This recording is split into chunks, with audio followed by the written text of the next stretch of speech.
Всем привет, я Ксения Мельникова, журналист-международник. В субботу, 29 марта, в Стамбуле прошел очередной масштабный митинг. В этот раз не перед зданием мэрии в районе Сарачханы, а в азиатской части города, в парке Малтепа. По оценкам оппозиции, на акцию протеста в городе, где живет 16 миллионов человек, вышли свыше 2,2 миллиона человек. Полиция эту информацию опровергает, говоря, что пришли всего 150 тысяч человек, поскольку парк не может вместить столько народа. Парк Малтепа на набережной Мраморного моря площадью более 120 гектаров или как 171 футбольное поле. Он крупнейший в Европе. Митинги против ареста оппозиционного мэра Стамбула Экрема Имамоглу прошли в разных европейских городах. Оппозиционная Народно-республиканская партия несколько изменила подход.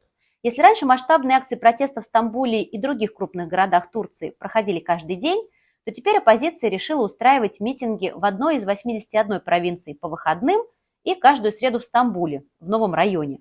Сейчас партия собирает подписи за освобождение Экрема Имамоглу, который находится в тюрьме Силиври. В своем обращении, которое было озвучено в том числе при помощи нейросетей, арестованный мэр Стамбула обвинил президента Реджепа Тайипа Эрдогана в игнорировании воли народа, незаконных решениях и попытке переложить ответственность за экономические проблемы на протестующих. Имамоглу заявил, что не считает себя виновным и гордится своей работой. Турецкий лидер, выступавший за несколько дней до этого, обвинил Имамоглу во взяточничестве, организации системы вымогательства, коррупции и воровстве, использовании поддельного диплома, незаконном использовании муниципальных средств в личных интересах, передаче конфиденциальных данных жителей Стамбула третьим лицам и финансировании провокаторов за счет бюджета. Цитата. «Если бы вздумали снять сериал о коррупции в стамбульских муниципалитетах под управлением Народно-республиканской партии, материала хватило бы больше, чем на бразильские мыльные оперы», заявил президент. В предыдущем ролике, его, кстати, можно посмотреть по ссылке, я уже рассказывала о только что вспыхнувших 19 марта протестах.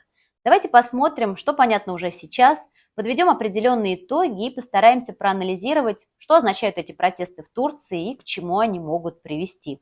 На сегодняшний момент понятно, что у протеста есть четкая причина и ярко выраженные лидеры. Однако число граждан, не поддерживающих эти акции, не меньше, чем тех, кто поддерживает. Правительство полностью контролирует силовые структуры и армию. Силовики на сторону митингующих точно не перейдут. В руках у властей административные ресурсы и контроль над информацией, а также у следствия и обвинений на руках есть большое количество фактов и доказательств. А действия органов правопорядка и решения суда вокруг Экрема Имамоглу соответствуют законодательству страны. Запад не оказал оппозиции поддержки на том уровне, который был в ходе стамбульских протестов в 2013 году или же в ходе попытки государственного переворота в Турции в 2016 году. В частности, лидер Народно-республиканской партии выразил свое разочарование тем, что ничего не прозвучало ни от премьер-министра Великобритании Кира Стармера, ни от лейбористов. Цитата. «Мы чувствуем себя покинутыми. Мэра Стамбула задерживают и помещают в тюрьму, и Британия молчит. Тогда какая же это дружба? Какая это братская партия? Что же это за совместная защита демократии? Как Англия, колыбель демократии, и наша братская партия, лейбористская партия могут молчать об этом?» заявила Озгюр Азель. В США сказали, что это внутреннее и очень чувствительное дело Турции. В Евросоюзе тоже реагировали достаточно вяло. Фактически это означает, что Анкара получила, если не зарубежную поддержку, то относительный нейтралитет и невмешательство. Лишенная западной поддержки и внешних инструментов давления на турецкие власти оппозиция сейчас может полагаться только на свои силы. Возникает дилемма между очень острым запалом у сторонников оппозиции, все-таки общество наэлектролизовано, и нежеланием Народно-республиканской партии переходить некоторые границы. В Турции пусть и редко, но все же применялся запрет на политические партии.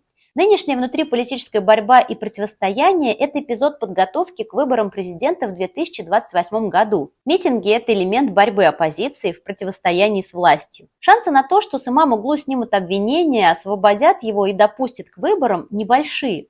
Ничего не предвещает такого развития событий. Но есть еще и другие важные моменты. Нынешняя ситуация беспрецедентна. Происходит очень сильная поляризация общества. Одно наблюдение. Если раньше деление шло по принципу богатые, бедные, светские турки, религиозные, то сейчас более четко общество делится на тех, кто поддерживает президента Эрдогана, и тех, кто против него. Например, довольно обеспеченные турки могут быть как за главу государства, так и против него. Также происходит и с бедными слоями населения. Еще 5-6 лет назад большинство религиозных женщин с покрытой головой преимущественно поддерживали Эрдогана. Сейчас же их все больше можно встретить на митингах, организованных оппозиционной Народной республиканской партией. Точно ясно, что в Турции происходят серьезные изменения, чем бы сейчас ни закончились протесты. Турция – страна с населением 85 миллионов человек, причем преимущественно молодым. Так вот, молодежные протесты – это новая форма политической мобилизации страны. Происходящее консолидировало Народную республиканскую партию. Объединились даже скептики, а лидер партии Озгюр Азель в целом действует достаточно тактично и сдержанно.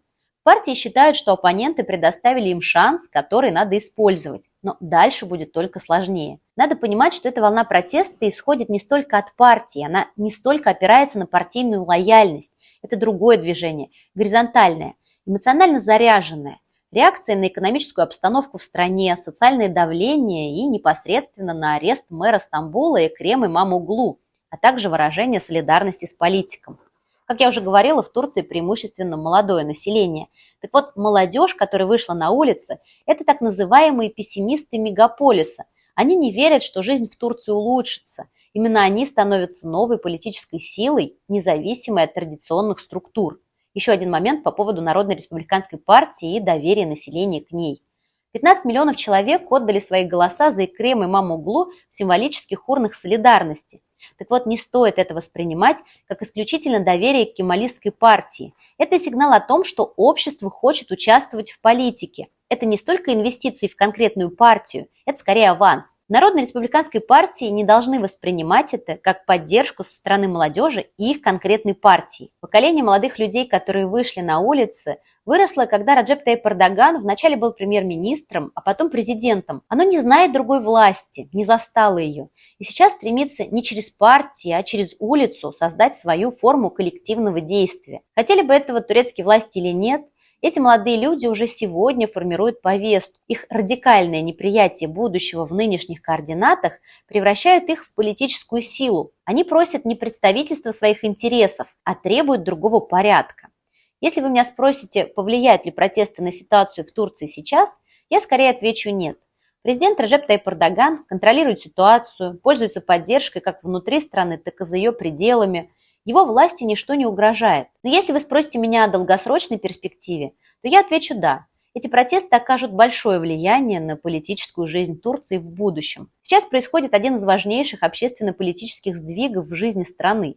Неожиданная вспышка участия, вызванная ощущением жизни без будущего, особенно среди тех, кто родился после 2000 года, вылилась в это движение нового типа. А что вы думаете по этому поводу? Пожалуйста, пишите в комментариях, подписывайтесь на канал. С вами была Ксения Мельникова. Спасибо, что посмотрели это видео. Пока!